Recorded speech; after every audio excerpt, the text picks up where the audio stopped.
The dark story behind America's wildest casino palace, the Breakers' Atlantic City. The salt wind carries ghosts through Atlantic City on this February morning in 2024, where the legendary Breakers Hotel Casino once commanded an entire city block at New Jersey Avenue and the Boardwalk. Only memories remain. Memories of marble columns that cost more than most Americans earned in a lifetime, of fortunes won and lost in rooms where the champagne never stopped flowing, and of the 1-200 workers whose names history forgot, but whose sweat built what would become America's most infamous temple to excess. The Breakers wasn't just a hotel. It was a 600-room monument to the American dream's most intoxicating promises and its most bitter betrayals. Built in 1926 for $4.5 million, $75 million in today's money, it rose from the sand as Prohibition's greatest paradox. A palace of legal pleasures hiding illegal indulgences, where millionaires danced above kitchens staffed by immigrants earning 30 cents an hour. For 4 glorious decades, it stood as the East Coast's answer to Monte Carlo, until October 1st, 1972, when 400 pounds of dynamite reduced 8 stories of dreams to rubble in less than 20 seconds. But the real explosion happened long before, in the hearts and minds of those who believed a building could make them immortal. What really happened inside those gilded walls? And why did America's wildest casino palace have to die? Chapter 1. The morning everything changed, October 1st, 1972. 9:02 a.m. The countdown begins. George Stevens, demolition foreman for the Zanetti Brothers Construction Company, checks his watch one final time. In 30 minutes, 8 stories and 46 years of history will collapse into themselves. The crowds have already gathered along Pacific Avenue, held back by police barriers, locals who remember dancing in the Breakers' Crystal Ballroom, tourists drawn by morbid curiosity, and former employees who can't quite believe it's really happening. Among them stands Maria Castellano, now 73, who started working in the Breakers' laundry room in 1928 when she was 19. She doesn't tell the reporter beside her that she's wearing the same dress she bought with her first month's wages from the hotel. $18 for the dress, when her salary was $12 a week.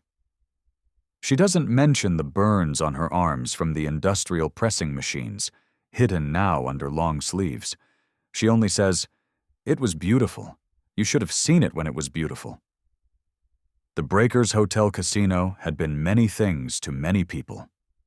To the Quaker founders who built the first modest boarding house on this spot in 1878, it was an affront to everything they believed.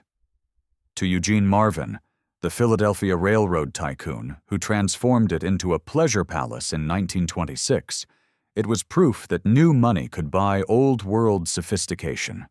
To the 1-200 workers who kept its 600 rooms spotless, its 5 restaurants humming, and its illegal casino profitable, it was both opportunity and oppression. The building that would soon fall had consumed fortunes in its making and destroying. The original Quaker boarding house, called simply the Breakers for the waves that crashed against the beach just yards away, had cost $12,000 to build. The 1926 transformation, really a complete demolition and reconstruction, had required $4.5 million, financed through a labyrinth of loans, mob connections, and stock manipulations that would take federal investigators 15 years to fully untangle. But numbers tell only part of the story. The Breakers was built on a foundation of contradictions as deep as its actual foundations, which extended 40 feet below sea level and required the labor of 300 Italian immigrants working in shifts around the clock for 6 months just to keep the Atlantic Ocean from reclaiming the land. It was a temperance hotel that served alcohol in teacups during Prohibition, a family resort with a secret tunnel to an underground casino, a beacon of American prosperity built by workers who couldn't afford to stay a single night in its cheapest room. The explosion, when it comes at 9:30 a.m. precisely, is both smaller and larger than expected. Smaller because modern demolition is surprisingly quiet, a series of sharp cracks rather than a singular boom.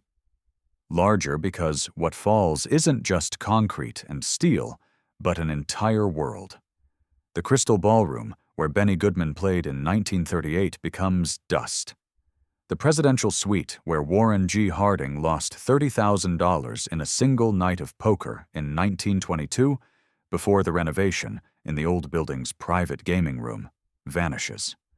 The kitchen where Anthony Little Tony Marcello ran numbers for the Philadelphia mob, while supposedly managing food service, disappears into the growing cloud of debris. Maria Castellano doesn't cry. She's seen too much for that. She remembers the Christmas Eve of 1933 when Eugene Marvin, the owner, gave every employee a $5 bonus, a week's wages for most, and then fired 43 of them the next morning because December revenues had disappointed. She remembers finding Marvin's daughter, Eleanor, dead in the Neptune suite in 1941, the suicide note blaming her father for everything but explaining nothing. She remembers the hurricane of 1944 that tore away the entire eastern facade, exposing rooms like a dollhouse, guests' belongings scattered across the beach, while the staff worked 18-hour shifts to salvage what they could, no overtime paid. "It was never what it seemed," she tells the reporter, who's scribbling notes about nostalgia and lost grandeur, missing the real story. "All that gold and marble, you know what was behind it? Pipes that leaked, wires that sparked, rats in the walls. We knew. The ones who worked there, we always knew." The dust cloud rises 200 feet into the autumn air, drifting inland, coating cars and buildings and memories alike. Within hours, bulldozers will begin clearing the rubble. Within weeks, the lot will be empty. Within a year, a new casino, Resorts International, will begin construction on the same spot, promising to restore Atlantic City's glory days. But something irreplaceable has been lost, something beyond architecture or ambiance. The Breakers was Atlantic City's original sin and its greatest triumph, a building that embodied every contradiction of the American century it helped define. Its story begins not with Eugene Marvin's grand vision in 1926, but 48 years earlier, with a group of Philadelphia Quakers who thought they could build a moral alternative to the seaside's growing reputation for vice. They were wrong, of course. Atlantic City had other plans. Atlantic City always did. The rubble is still settling as Maria Castellano turns to leave. Tomorrow the newspapers will run photos of the demolition, nostalgic headlines about the end of an era. But tonight, in her small apartment 6 blocks inland, she'll pull out a shoebox of photographs none of those newspapers have ever seen. Images of the real Breakers, the one behind the guilt and glamour. The one where people like her lived and worked and sometimes died, forgotten by history, but essential to the illusion. This is their story, too. Chapter 2. The Visionary's Gamble.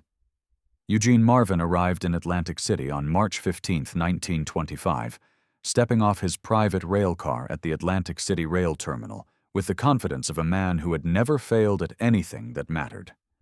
At 43, he had already built a fortune worth $12 million in the coal and railroad industries, but money alone hadn't bought him what he craved most: respect from Philadelphia's old money establishment.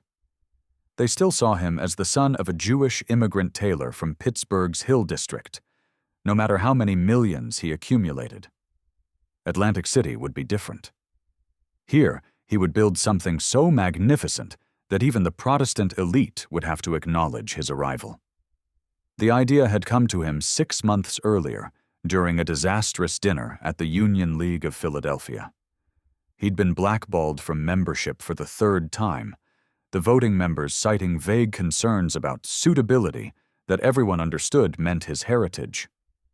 That night, drunk on expensive bourbon and cheap rage, he'd sworn to his wife Rebecca that he would build something that would make the Union League look like a goddamn beer hall.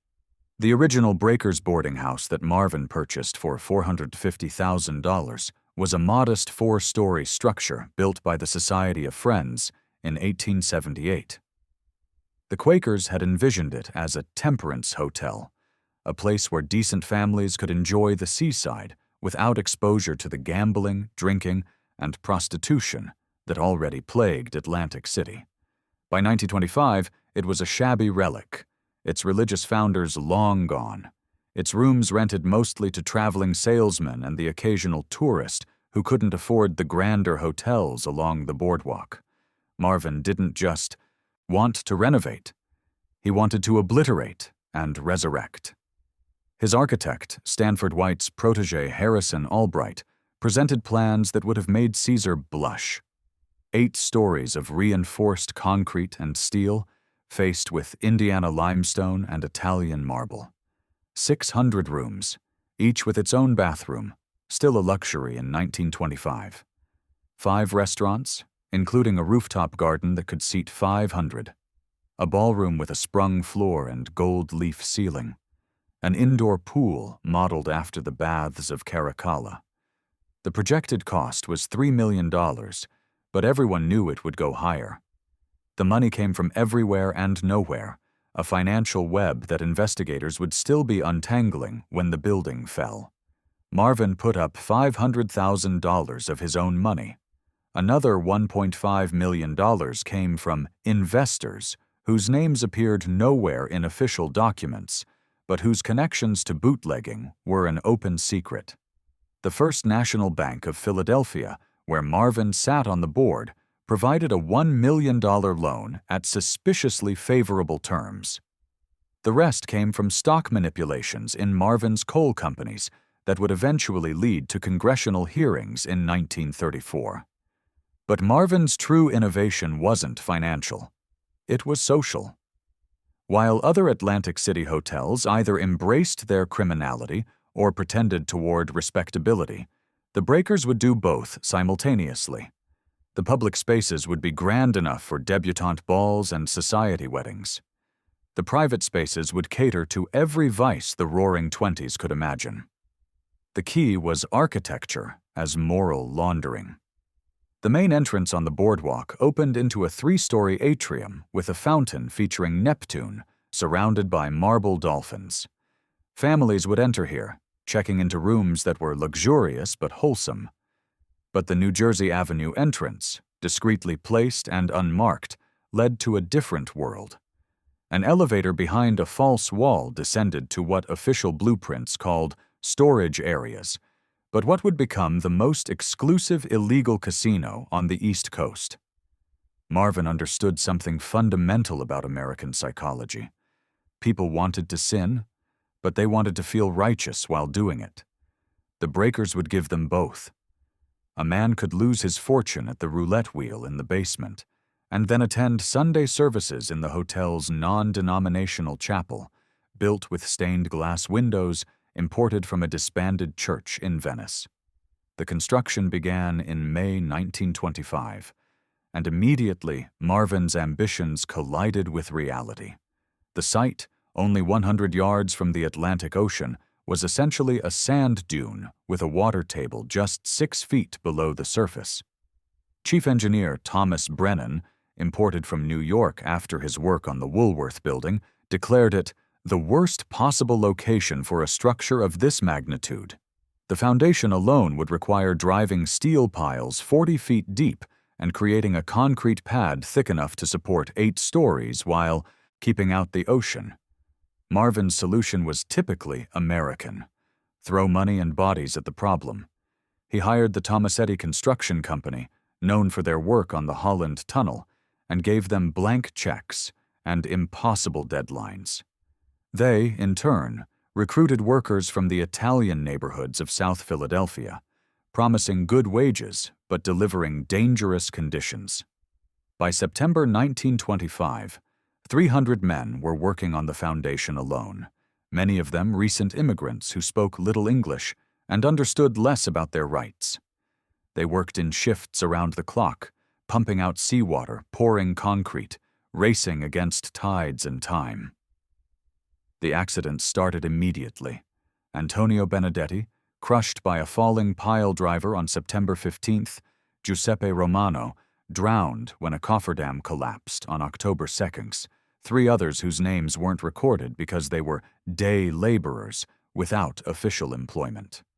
Marvin visited the construction site every morning at 6 a.m., arriving in his Packard Twin 6, wearing a different $500 suit each day of the week.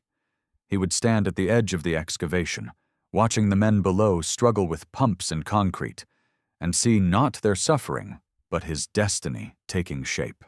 When told about the deaths, he authorized $100 payments to the families, if they could be located, and ordered work to continue. The breakers would rise on schedule. Nothing else mattered.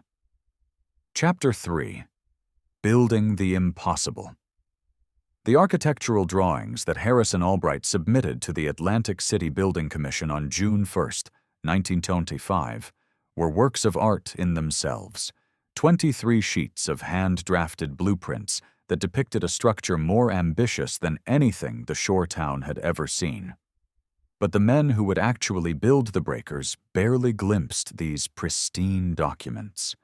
Their reality was measured in wheelbarrow loads of concrete, tons of steel, and the 17-hour days that Eugene Marvin demanded to meet his impossible deadline. Memorial Day, 1926. The first challenge was the sand itself.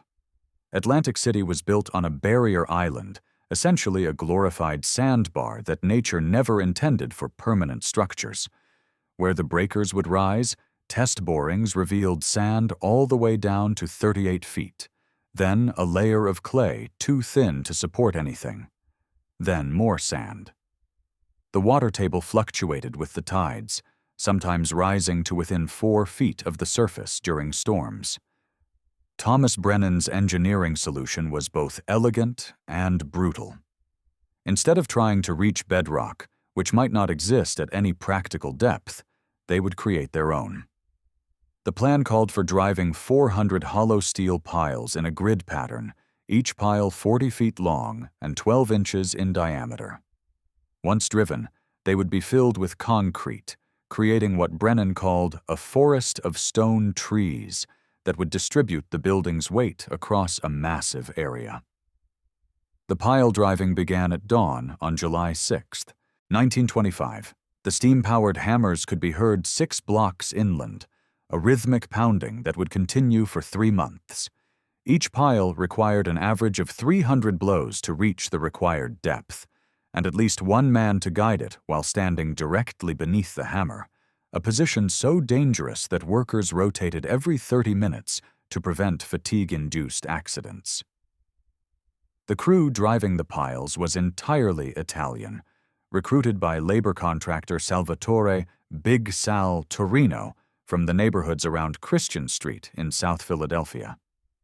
These men, many of them veterans of tunnel work in New York, were promised $4.50 a day, exceptional wages for immigrant laborers in 1925. What they weren't told was that they would be expected to work 7 days a week, that the day often stretched to 16 hours, and that any man who complained would be immediately replaced by one of the dozens waiting at the gate each morning. Among these workers was 22-year-old Marco Benedetti, whose letters to his wife in Philadelphia provide one of the few first-hand accounts of the construction. Written in Italian and translated decades later by his grandson, they reveal the brutal calculus of immigrant labor. Cara Teresa, today we lost another man when a cable snapped.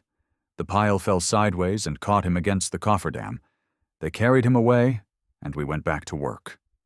Big Sal says his family will get compensation, but we all know this is a lie. I save every penny I can. This job will kill someone every week, but the money is too good to refuse. $30 a week. We could buy the house on Mifflin Street by Christmas. The foundation work proceeded in sections, each area excavated, piled, and poured before moving to the next. The concrete work was particularly treacherous. The cement had to be mixed with salt water. Fresh water was too precious in Atlantic City to waste on construction, which meant precise chemical adjustments to prevent corrosion of the reinforcing steel. The mixture was prepared in huge rotating drums powered by steam engines, then transported by wheelbarrow to the forms. On August 15, 1925, the worst accident of the foundation phase occurred. A young laborer named Giovanni Russo was inside a wooden form, spreading concrete, when the supports gave way. 20 tons of wet concrete buried him instantly. It took 6 hours to recover his body, during which time work continued on other sections of the foundation. Eugene Marvin, informed of the accident that evening, authorized a $200 payment to Russo's widow and ordered Big Sal to be more careful. The next day, Marvin had photographers document the foundation work for publicity materials, being careful to frame out the shrine of flowers and candles the Italian workers had placed where Russo died. By October, with the foundation complete, the real spectacle began: the raising of the steel skeleton. The structural steel, 2,400 tons of it, came from Bethlehem Steel in Pennsylvania, delivered by rail in precisely sequenced shipments.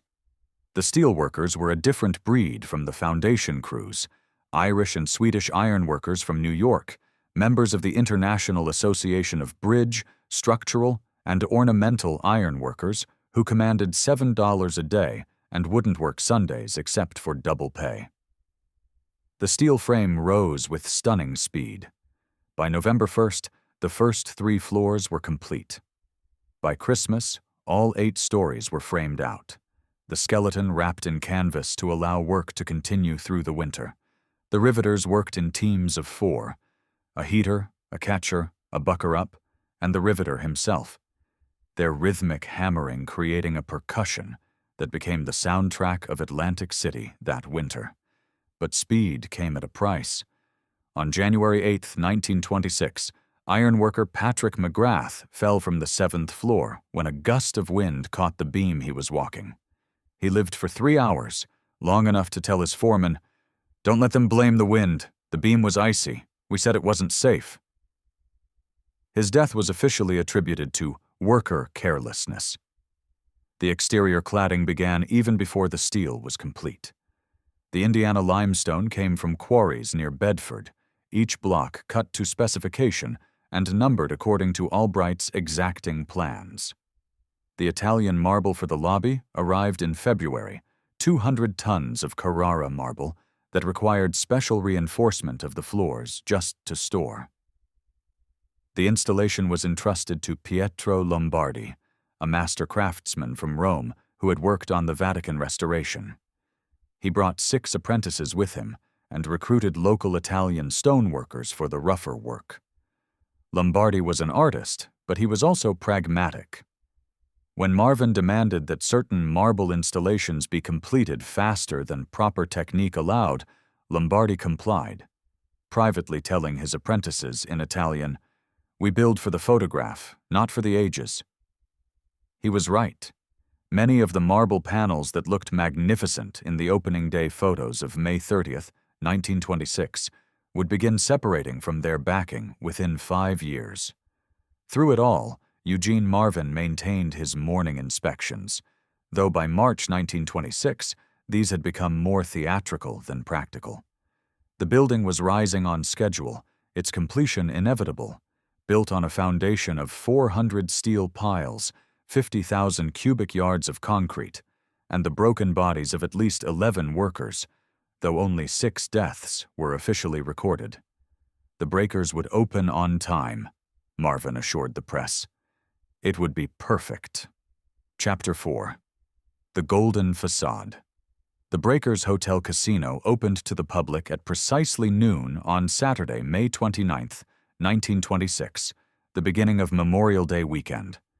Eugene Marvin stood in the 3-story atrium, surrounded by 500 invited guests, and pulled a golden cord that unveiled a bronze plaque dedicating the building to the pursuit of happiness and the American spirit of enterprise.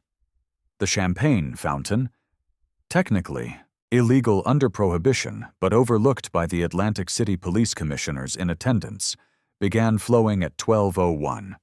By 12:30, all 600 rooms were occupied. The opening weekend was orchestrated like a military campaign. Marvin had hired publicist Edward Bernays, Sigmund Freud's nephew and the father of public relations, to ensure maximum impact. Bernays arranged for appearances by Clara Bow, Rudolph Valentino, and Mayor Jimmy Walker of New York. He staged a battle of flowers on the boardwalk, with floats representing each floor of the hotel. Most importantly, he crafted the narrative. The Breakers wasn't just a hotel, it was democracy's palace, where any American with enough money could live like European royalty. The public spaces were designed to overwhelm. The lobby's ceiling soared 30 feet, supported by columns of Verde antique marble that cost $1,000 each. The floor was a geometric pattern of black and white marble that created an optical illusion of infinite depth. The Neptune Fountain, centerpiece of the atrium, featured water jets synchronized to a hidden organ that played on the hour. Guests would stop mid-stride, transfixed by the spectacle, often missing their dinner reservations in the Coral Room restaurant. That first weekend, the 5 restaurants served 8,000 meals. The Crystal Ballroom hosted 3 different orchestras in 18 hours of continuous dancing.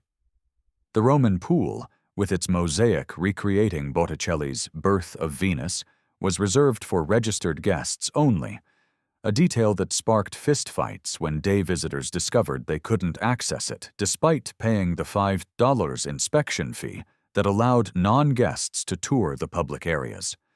But the real action was in the basement.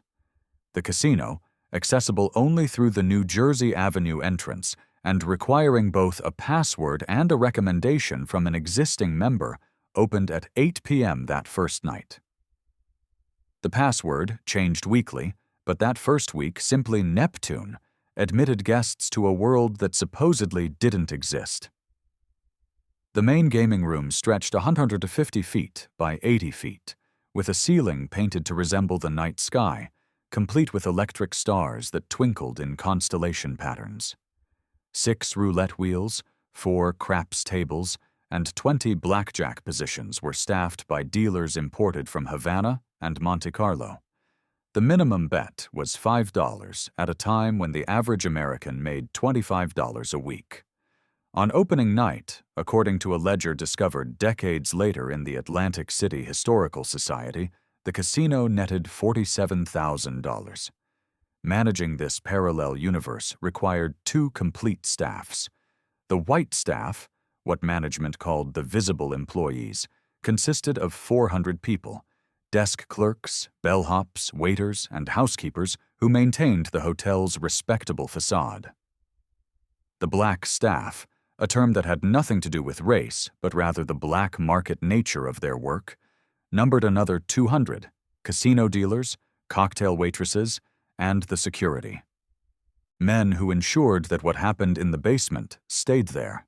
The housekeeping department alone employed 120 women, mostly black workers from the North Side neighborhood who commuted by special trolley that arrived at 5 a.m. They were required to enter through a service entrance on Tennessee Avenue, invisible to guests. Each housekeeper was responsible for 16 rooms, which had to be cleaned between the 11 a.m. checkout and 3 p.m. check-in. The pay was $8 a week, but the real money was in what they saw and didn't report. "We knew everything," recalled Dorothy Patterson, who worked as a housekeeper from 1926 to 1938, in an interview conducted in 1987. Which judge was seeing which man's wife? Which senator couldn't hold his liquor? Which starlet was really there for what they called private auditions? We kept our mouths shut, and sometimes there'd be an envelope under a pillow with a month's salary inside. The laundry, located in the sub-basement, was a vision of industrial efficiency and human misery. 24 commercial washing machines ran 18 hours a day, processing 3,000 sheets, 6,000 towels, and countless tablecloths daily. The temperature regularly exceeded 100 degrees. The lye-based soaps burned skin and lungs alike. Maria Castellano, who started in the laundry before being promoted to the housekeeping staff, remembered workers fainting so regularly that they kept a rotation. You worked until you dropped, they dragged you outside to recover, and someone else took your place. When you could stand again, you went back in. The kitchen operated like a small city, with its own hierarchy and politics. Executive chef Auguste Delacroix, imported from the Ritz in Paris, commanded a salary of $10,000 a year and ruled over 6 sous chefs, 12 line cooks, and 40 prep workers. The kitchen produced everything from basic room service to elaborate banquets for 500. On July 4, 1926, they served a freedom feast that required 200 lobsters, 500 pounds of beef, and a cake shaped like the Liberty Bell that took 3 pastry chefs 2 days to create. Yet even at its peak, cracks showed in the golden facade. The marble in the lobby, installed too quickly, began showing stress fractures within months. The elaborate fountain required constant maintenance, its pumps clogging with the coins guests threw for luck.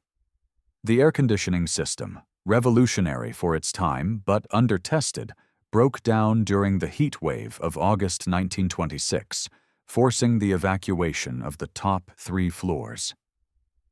But no one wanted to see the flaws. The breakers was proof that America had emerged from the Great War, not just victorious, but magnificent.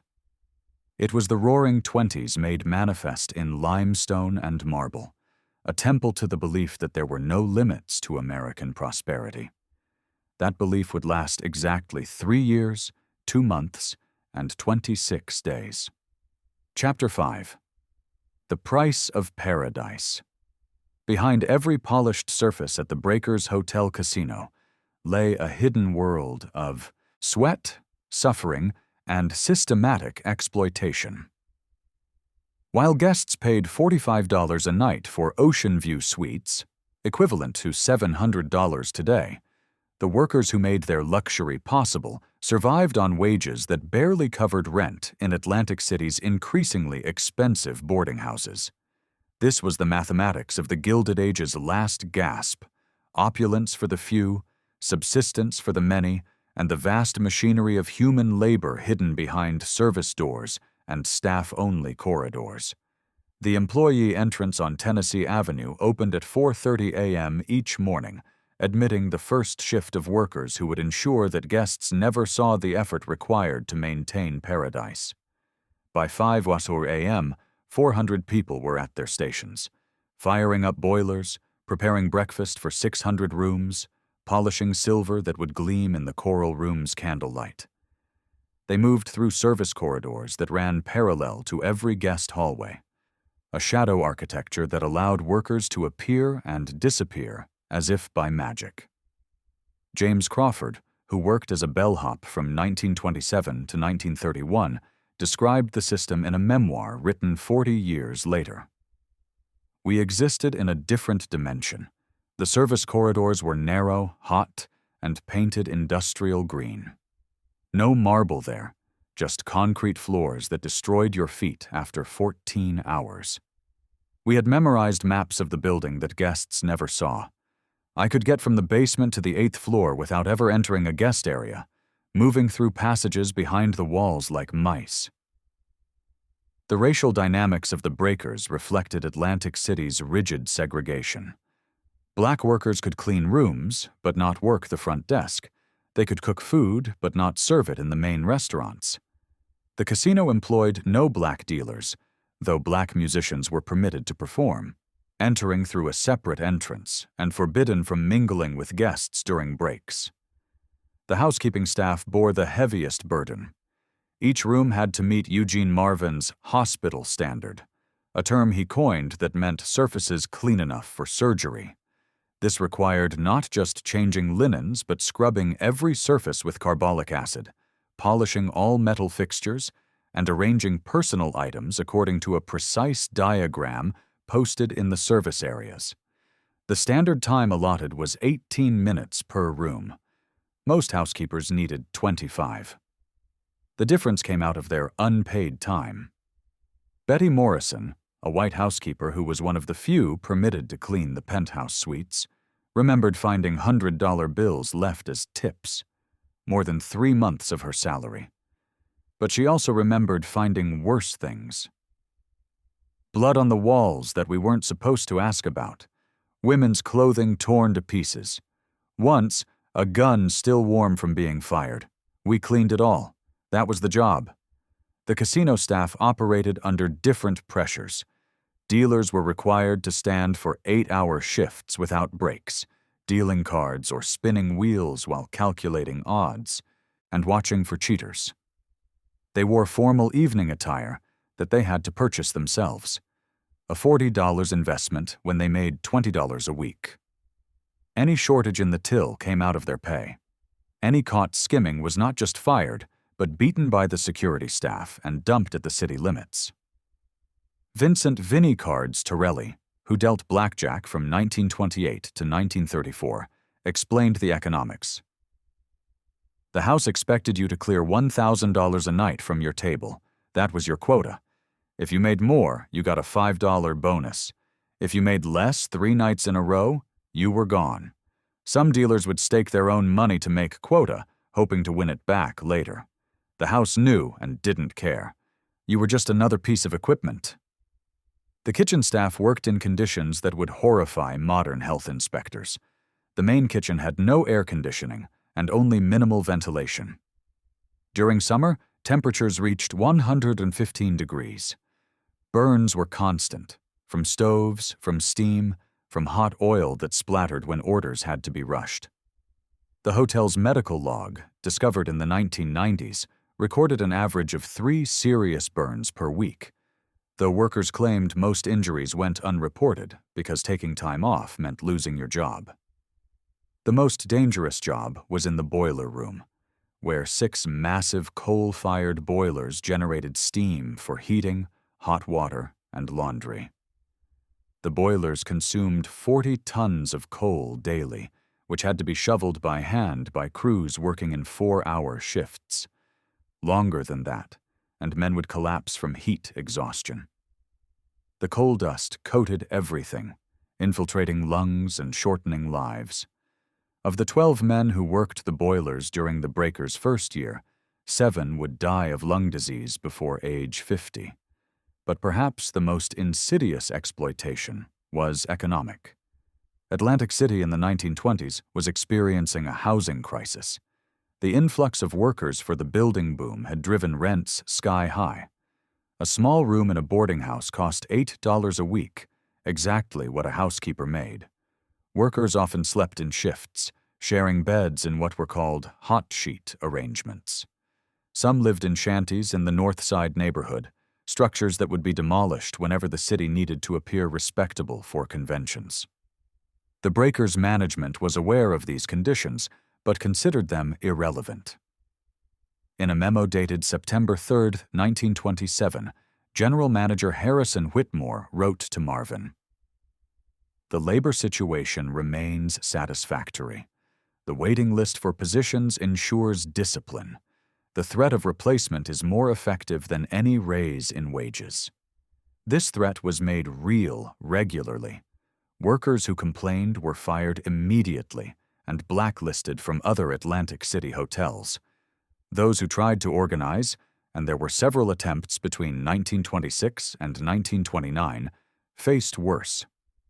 In February 1928, 5 housekeepers who had been meeting to discuss forming a union were not only fired, but arrested on trumped-up theft charges. Though the charges were dropped, the message was clear. Yet the workers persisted, bound by necessity, and, surprisingly, sometimes by pride. Many took genuine satisfaction in the hotel's grandeur, even if they could never enjoy it as guests.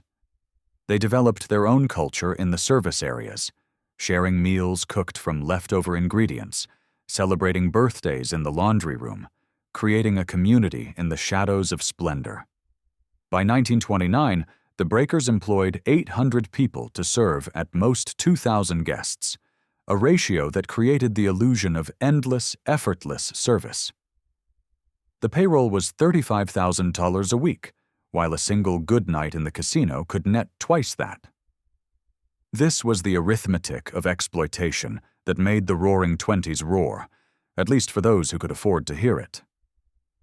The crash, when it came, would silence everyone equally. Chapter 6. The Collapse, October 29th, 1929, Black Tuesday.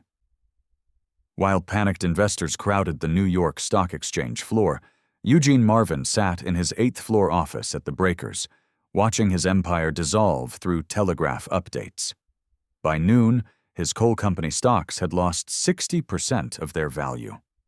By market close, his personal fortune of $12 million had shrunk to less than $3 million, most of it tied up in the heavily mortgaged hotel that suddenly had no guests. The Breakers had been full just 5 days earlier, the weekend before the crash. Now, Western Union boys ran through the lobby delivering margin calls to guests who fled without paying their bills. The casino, which had netted $73,000 the previous Saturday night, took in $340 on Halloween. In the Coral Room, where reservations had been booked weeks in advance, waiters outnumbered diners 3-1. Marvin's response was swift and ruthless. On November 1st, he fired 300 employees with no notice or severance. The entire 5th and 6th floors were closed, their furniture covered with sheets like shrouds. The Roman pool was drained. The heating costs for that much water were suddenly unbearable. The 3 orchestras that had rotated through the Crystal Ballroom were reduced to a single 5-piece band. But the real catastrophe was hidden in the hotel's financial structure. Marvin had borrowed against everything, the building, its future revenues, even the furniture, to finance expansions and cover casino losses during slow periods. The First National Bank of Philadelphia held a $2.8 million mortgage. Private investors, many connected to organized crime, held another $1.5 million in notes. The construction bonds, sold to middle-class investors as guaranteed by Atlantic City's future, were worth $2 million. On November 15th, Marvin missed his first mortgage payment. The letter from First National arrived by special courier on November 18th. The bank was calling in the loan. Marvin had 30 days to pay the full $2.8 million or surrender the property. He spent that night in the casino, drinking bootleg bourbon and playing roulette with chips his knew were worthless, betting everything on red while the wheel spun toward bankruptcy. What followed was a desperate gambit that would later be investigated by 3 different federal agencies. Marvin approached Arnold the Brain Rothstein's associates in New York. The gambler had been murdered the year before, but his organization survived. They offered a deal: $3 million in cash in exchange for complete control of the casino operations and a 51% stake in the hotel. Marvin, seeing no alternative, agreed. The money arrived in armored cars on December 15th, 1929, just days before the foreclosure deadline. But it came with new management. The mob's representatives, led by Francesco Frankie Yale, Yoele's former lieutenant Joseph Joe Adonis Dotto, transformed the Breakers from a luxury resort with a casino to a casino with hotel rooms. The restaurants were converted to gaming spaces. The ballroom became a sports booking operation. The non-denominational chapel was repurposed as a counting room. For the workers who remained, conditions deteriorated rapidly. Wages were cut by 40%. Housekeepers now made $4.80 a week when rooms in Atlantic City still cost $8. The new management instituted a tribute system where employees had to kick back 10% of their wages to keep their jobs. Those who refused were not just fired, but often beaten as examples to others. Maria Castellano, who had been promoted to head housekeeper just before the crash, watched the transformation with horror. The men who came in December, they were different. They carried guns openly. They turned the service corridors into a marketplace for everything illegal: drugs, numbers, women. We kept our heads down and tried to survive. The casino now operated 24 hours, no longer maintaining even the pretense of legality. High-stakes games moved to the upper floors, where soundproofing muffled the screams when players couldn't pay their debts. The basement became a warehouse for bootleg liquor being distributed across the eastern seaboard. The Breakers wasn't just breaking the law, it had become a headquarters for organized crime. Eugene Marvin, nominally still the owner of 49%, was increasingly irrelevant. He maintained his office on the 8th floor but had no real authority. His wife Rebecca had left him, returning to her family in Philadelphia. His daughter Eleanor, 23 and educated at Bryn Mawr, remained out of loyalty or inertia, living in the penthouse and watching her father deteriorate. On March 3, 1930, the situation exploded literally. A bomb detonated in the casino at 3 a.m., destroying 2 roulette wheels and killing a dealer named Anthony Scarpa. The attack was attributed to a rival faction trying to muscle in on the Breakers' operations. The Atlantic City Police, thoroughly corrupted by mob money, classified it as a gas leak explosion. The violence escalated through the spring of 1930. In April, 2 guests were shot in the parking garage in what newspapers called a disagreement over a woman. But insiders knew was a territorial dispute. In May, a housekeeper named Anna Kowalski fell or was pushed from a 7th-floor window after she was suspected of talking to federal investigators. Her death was ruled a suicide, despite multiple witnesses seeing her argue with security personnel minutes before. The federal government finally took notice. The Bureau of Prohibition had been monitoring the Breakers since 1928, but the casino's payoffs to local officials had protected it. Now, with the operation so blatant and violent, Washington demanded action. On June 15, 1930, federal agents raided the hotel, seizing $400,000 in cash, 3,000 cases of illegal liquor, and enough documentary evidence to indict 43 people. Eugene Marvin was arrested at his desk, where agents found him writing what appeared to be a suicide note. It read, in part, "I built a palace and it became a prison. I reached for heaven and grasped hell. The Breakers broke me." He was charged with tax evasion, violation of the Volstead Act, and conspiracy to operate an illegal gambling enterprise. But Marvin never stood trial. On July 4, 1930, Independence Day, with bitter irony, he suffered a massive heart attack in his cell at the Atlantic County Jail. He was 51 years old. His last words, according to the guard on duty, were, "The marble was supposed to last forever." His death marked the end of the Breakers as originally conceived.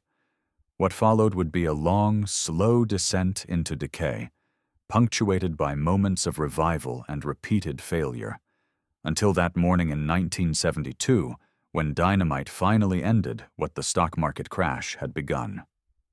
The hotel would continue operating for 42 more years, but its soul died with Eugene Marvin in that jail cell, another casualty of America's greatest economic catastrophe. Chapter 7. Resurrection and Decay. The Breakers Hotel Casino reopened on May 25, 1933, just days after the 21st Amendment repealed prohibition. The new owners, a consortium of Philadelphia businessmen who had purchased the property from federal receivership for $800,000, less than a fifth of its construction cost, promised to restore the hotel's family atmosphere. They had no idea they were buying a haunted house, haunted not by ghosts, but by debts, both financial and moral, that could never be fully paid. The consortium was led by Samuel Weinstein, a department store magnate who had somehow emerged from the Depression even wealthier than before. His vision for the Breakers was nostalgic. Return it to its 1926 glory, when respectable families vacationed there and any criminal activity was discreet enough to ignore. He hired back many of the original staff, repaired the marble, refilled the Roman pool, and pretended the previous 4 years hadn't happened. But Atlantic City had changed. The Depression had destroyed the middle-class tourist trade that had been the resort's backbone. The wealthy still came, but in smaller numbers, and they expected more for less. The working-class visitors who now filled the boarding houses couldn't afford the breakers' rates, even after Weinstein slashed them by half. The hotel operated at 30% capacity through the summer of 1933. The casino remained closed, officially. In reality, a private club operated on the 3rd floor, accessible only to members who paid $500 annual dues. The games were smaller, the stakes lower, but the fundamental corruption remained. The difference was management. Instead of mob muscle, Weinstein employed genteel corruption, bribing officials with campaign contributions rather than cash in envelopes. For the workers, Weinstein's ownership brought mixed blessings. Wages increased slightly. Housekeepers now made $7 a week, but staff was cut to skeleton crews. Where 6 workers once maintained a floor, now 2 did the same work. The beautiful service corridors became storage areas, forcing staff to move through guest areas, shattering the illusion of invisible service. Dorothy Patterson, the housekeeper who had worked there since 1926, remembered the strain. "We ran from room to room. No time for Marvin's hospital standard anymore. Just make the bed, empty the ashtrays, wipe the obvious dirt. Guests complained constantly. We'd apologize, knowing nothing would change because there weren't enough of us to do better." The 1936 Democratic National Convention, held in Philadelphia, brought unexpected business to Atlantic City as overflow delegates sought accommodation. The Breakers was suddenly full for the first time in 3 years. Weinstein, desperate to capitalize, cut corners everywhere. The kitchen ran out of food. The laundry couldn't keep up with demand. The air conditioning, never properly repaired after the 1926 breakdown, failed completely during a June heat wave. The convention week exposed every weakness. 3 guests suffered food poisoning from improperly stored seafood. A delegate's wife fell through rotted boards on a 7th-floor balcony, surviving but suing for $50,000. Most embarrassingly, the elevator system failed, trapping 6 prominent politicians for 3 hours. The publicity was devastating. By 1938, the Breakers was dying. Weinstein had invested nothing in maintenance, extracting every penny of profit while the building deteriorated. The marble in the lobby, improperly installed in 1926, was now actively falling off the walls. The revolutionary air conditioning system had been cannibalized for parts to keep a few crucial rooms cool. The basement, once home to the casino, flooded regularly, filling with a mixture of seawater and sewage that created a stench detectable 3 floors up. Then came September 21, 1938, the Great Hurricane. The storm surge reached 15 feet, crashing through the boardwalk and into the Breakers' ground floor. The Neptune fountain was destroyed, the marble dolphins scattered like toys. Seawater reached the 2nd floor, destroying everything in its path. The eastern wall of the building, facing the ocean, partially collapsed, exposing rooms like a cross-section drawing. The damage was estimated at $2 million, more than the hotel was worth. Insurance covered only $400,000, the policies having been reduced to save money. Weinstein walked away, abandoning the property to creditors. The Breakers sat empty for 2 years, its broken windows staring blindly at the ocean that had wounded it. In 1940, as America prepared for war, the property found an unlikely savior: the United States Army. The military, needing facilities to house troops training at nearby Fort Dix, leased the Breakers for $1 a year plus renovation costs. They spent $500,000 making it habitable. Barely. The marble was covered with utilitarian paint.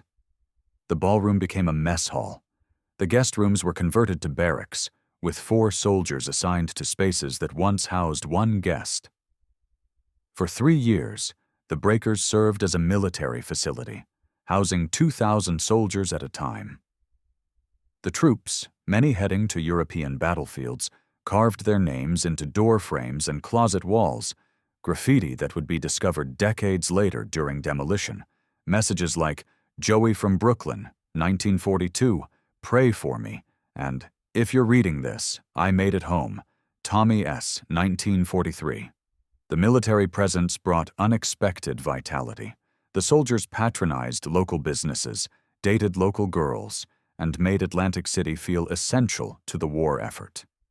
Some of the hotel's former workers found employment servicing the facility. Maria Castellano, now 49, returned as a civilian laundry supervisor, earning more from the Army than she ever had from the hotel. When the war ended in 1945, the Army departed, leaving the breakers transformed. The building was structurally sound, but aesthetically destroyed. Every trace of luxury had been painted over, built over, or torn out. The Roman pool was filled with concrete to create a storage area. The casino spaces had been subdivided into offices. The Neptune Fountain's location was now a loading dock. Harrison Properties, a Baltimore development company, purchased the building in 1946 for $450,000, planning to renovate it as middle-income apartments. But when workers began demolition, they discovered the true extent of damage, not just from the hurricane and military use, but from 20 years of deferred maintenance. The steel frame was rusting. The foundation piles were corroding. The entire structure was slowly sinking into the sand. The renovation was abandoned. The breakers sat empty again, a massive derelict monument to lost grandeur, waiting for someone to imagine yet another future for Eugene Marvin's corrupted dream. Chapter 8. Hidden Histories Revealed. The demolition of the Breakers Hotel Casino in 1972 was supposed to erase the past, but destruction often reveals what construction conceals. As the wrecking crews worked through the rubble in October of that year, they uncovered a treasury of forgotten stories, documents hidden in walls, photographs tucked behind built-in furniture, and human remains that had been entombed in concrete for decades. The first discovery came on October 3rd, just 2 days after the implosion. Work crews clearing the basement found a steel box welded shut, hidden behind what had been the counting room wall. Inside were ledgers dating from 1926 to 1930, recording every illegal transaction in the casino. Names, dates, amounts, and most remarkably, the bribes paid to Atlantic City officials. Mayor Charles White appeared regularly, receiving $1,000 monthly. Police Chief Raymond Patterson collected $500 weekly. Judges, councilmen, health inspectors, all were documented in neat handwriting, a comprehensive record of civic corruption. These ledgers, turned over to the FBI, would trigger investigations that continued for 5 years. Though most of the named individuals were dead, the revelations destroyed political dynasties and forced a reckoning with Atlantic City's mob-controlled past. Charles White Jr., then serving in the New Jersey Senate, resigned in disgrace when his father's involvement became public. But the more disturbing discoveries were human.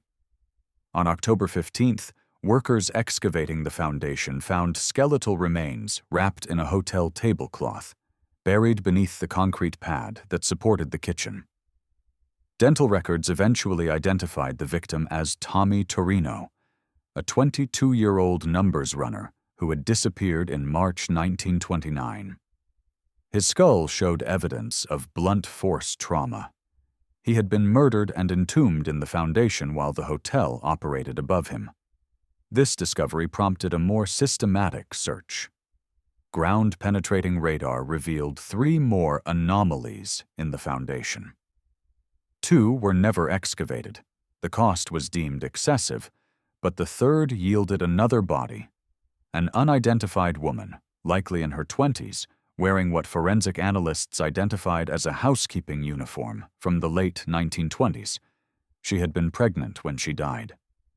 Former employees, tracked down by reporters, began sharing stories they had kept silent for decades. Betty Morrison, the housekeeper who had cleaned the penthouse suites, revealed that she had witnessed Eugene Marvin's daughter, Eleanor, push a pregnant chambermaid down a service stairway in 1930. Eleanor was screaming that the girl was carrying her father's baby. The girl fell 3 floors. They said she ran away, but we all knew.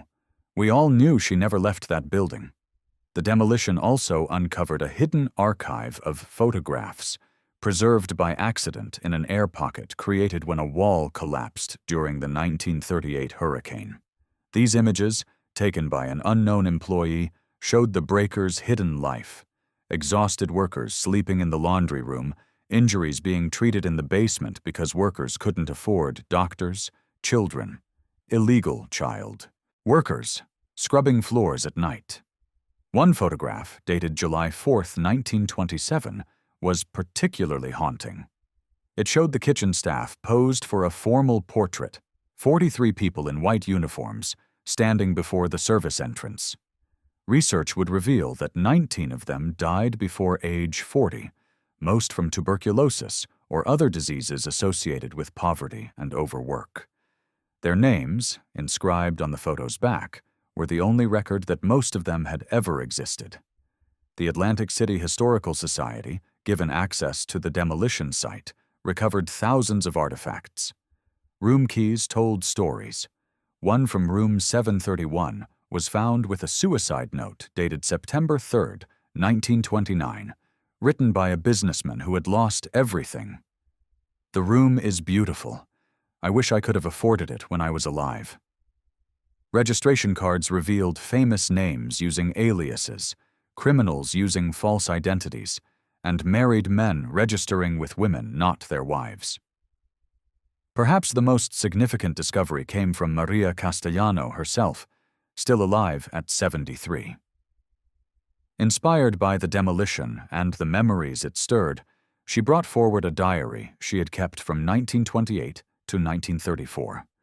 Written in Italian, it documented daily life in the breakers from a worker's perspective: wages, working conditions, accidents, crimes, and small moments of humanity amid exploitation.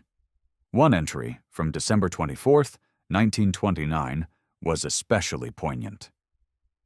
"They fired 100 more today, Christmas Eve. No severance, no warning. I saw Mr. Goldberg, the night janitor, crying in the supply closet. He's worked here since opening day. His wife is sick. His children need food. But the owners need to save money, so Mr. Goldberg must starve. This place is so beautiful and so cruel. The marble columns look like bones." The diary also contained a list of names, workers who had died during the hotel's construction and operation. She had compiled it herself, gathering information from other employees, creating an unofficial memorial to those whose deaths were never officially acknowledged. The list contained 47 names, far more than any official record showed. Archaeological analysis of the ruins revealed the building's physical decay. Core samples showed that the salt water used in the concrete had been corroding the reinforcing steel since the day it was poured. The foundation piles, driven 40 feet into sand, had been slowly sinking. The entire building had dropped 6 inches since 1926, creating the cracks and instabilities that plagued its final years. Environmental testing found traces of lead, asbestos, and mercury throughout the structure. Workers and guests had been slowly poisoned for decades. The beautiful green paint in the service corridors contained arsenic. The Roman pool's innovative filtration system had leaked chlorine gas into surrounding rooms. The luxury had literally been toxic. These discoveries forced a rewriting of the breakers' history.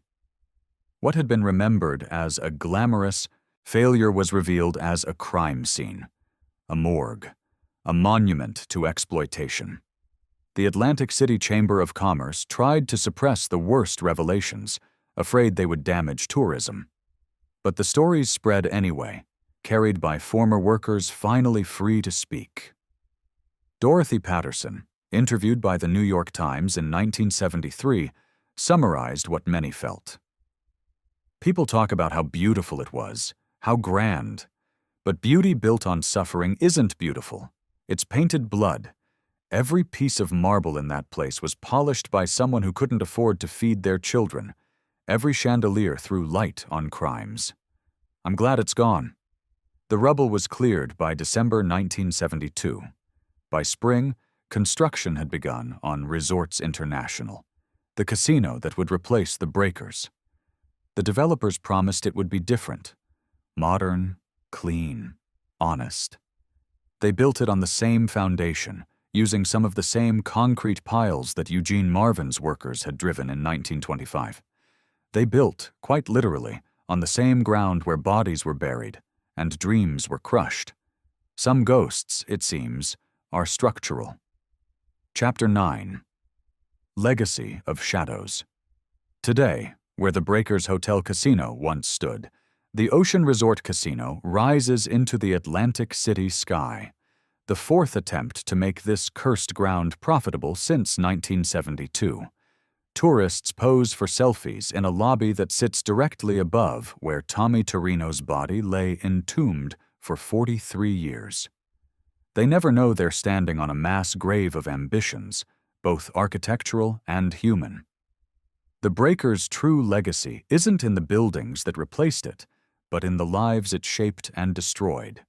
By 1990, researchers had traced the fates of 200 former employees. The patterns were stark.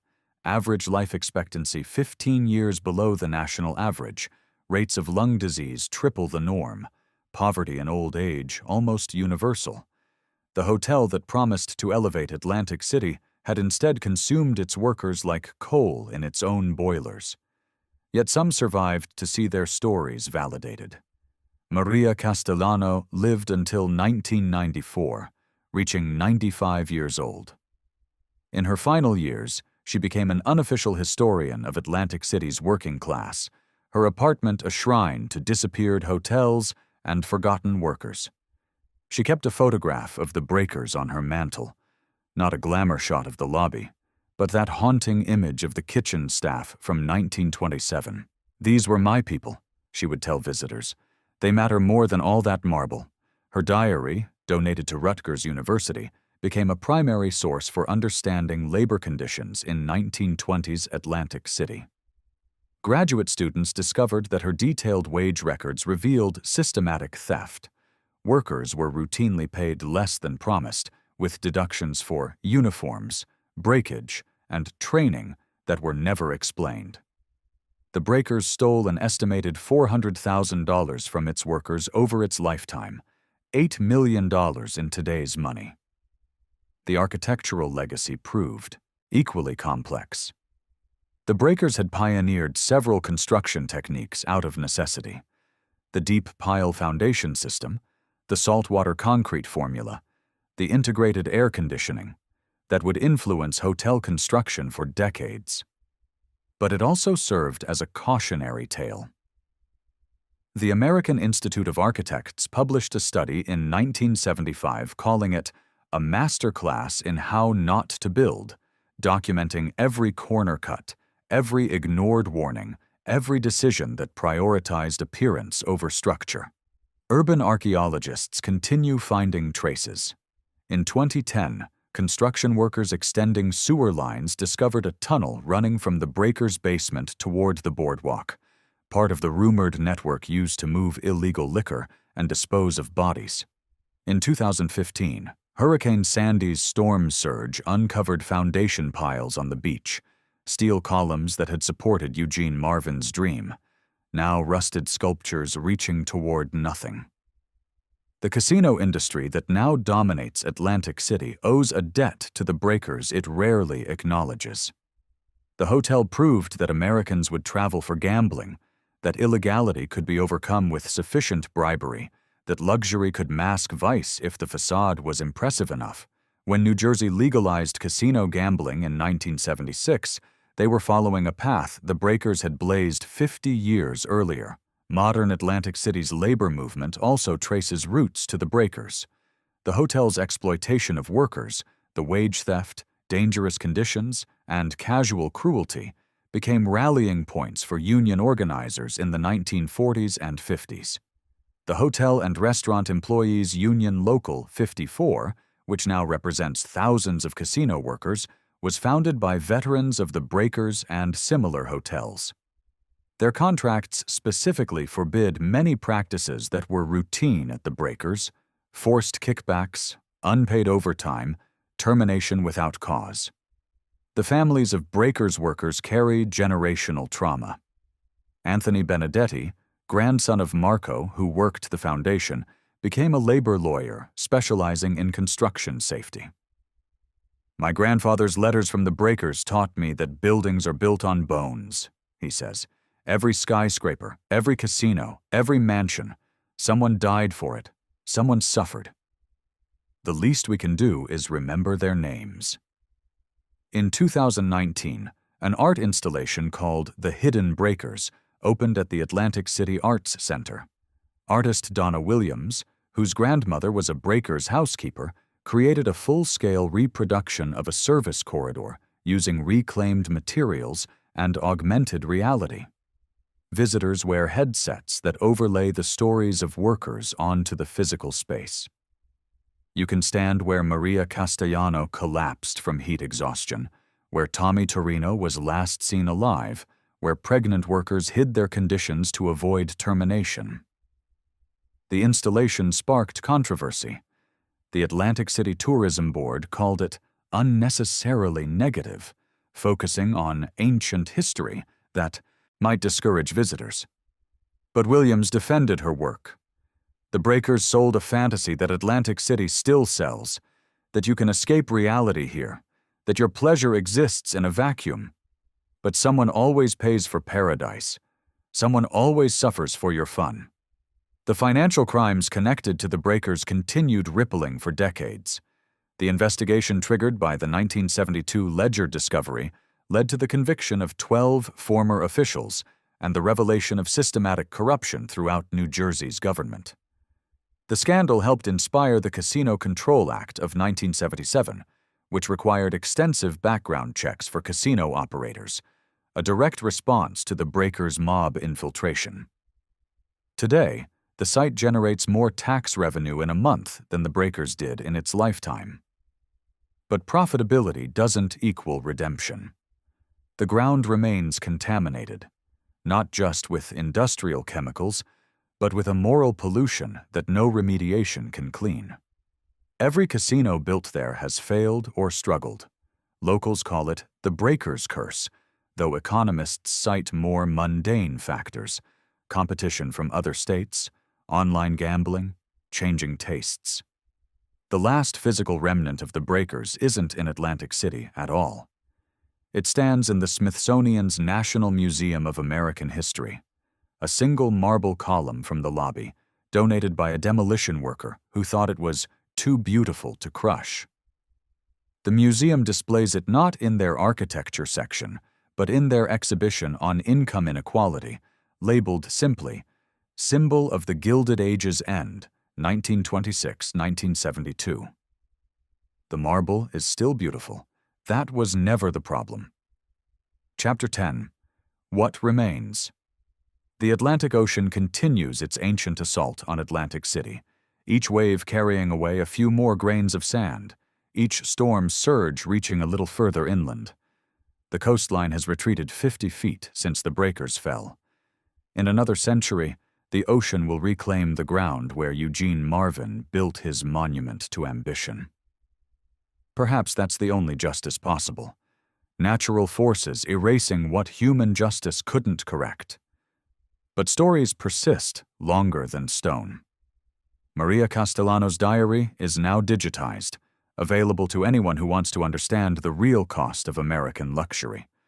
The 47 names on her list of the dead have been added to a memorial wall at the Atlantic City Historical Society. Tommy Torino's family held a proper funeral in 2002, 73 years late. The pregnant girl in the foundation remains unidentified, but fresh flowers appear at her memorial plaque every Mother's Day, left by strangers who remember that she was someone's daughter. The Breakers Hotel Casino stood for 46 years, employed thousands, hosted millions, and generated headlines around the world. Yet its most important legacy may be what it teaches us about American mythology. We tell ourselves that the Roaring Twenties were a golden age, that the Gilded Age was beautiful, that Atlantic City was once the world's playground. But playground for whom? Golden for whom? Beautiful at what cost? Every city has its breakers, buildings that embody our contradictions, our cruelties, our capacity for both grandeur and exploitation. They rise on the labor of the forgotten, operate on the suffering of the invisible, and fall when their contradictions become unbearable. We demolish them and build new versions, convinced that this time will be different, that modern regulations and contemporary values will prevent the old abuses. But the Ocean Resort Casino that stands there now employs workers at minimum wage while executives earn millions. The service corridors are still painted industrial green. The housekeepers still suffer from chemicals and exhaustion. The names have changed, the technology has evolved, but the fundamental equation remains. Someone's paradise requires someone else's purgatory. Walk the Atlantic City Boardwalk at dawn, when the casinos discharge their overnight gamblers and the cleaning crews arrive for morning shifts. Look closely at the workers heading to service entrances, mostly women, mostly immigrants, mostly invisible to the tourists they serve. They are Maria Castellanos' heirs, the modern bearers of an old burden, building daily a paradise they cannot afford to enter. The Breakers is gone, reduced to rubble and memory. But its ghost remains, not a supernatural presence but a social one, a reminder that American dreams have always been built on American nightmares, that every palace casts a shadow, and in that shadow people suffer, work, and die, forgotten by history but essential to its making. Remember them.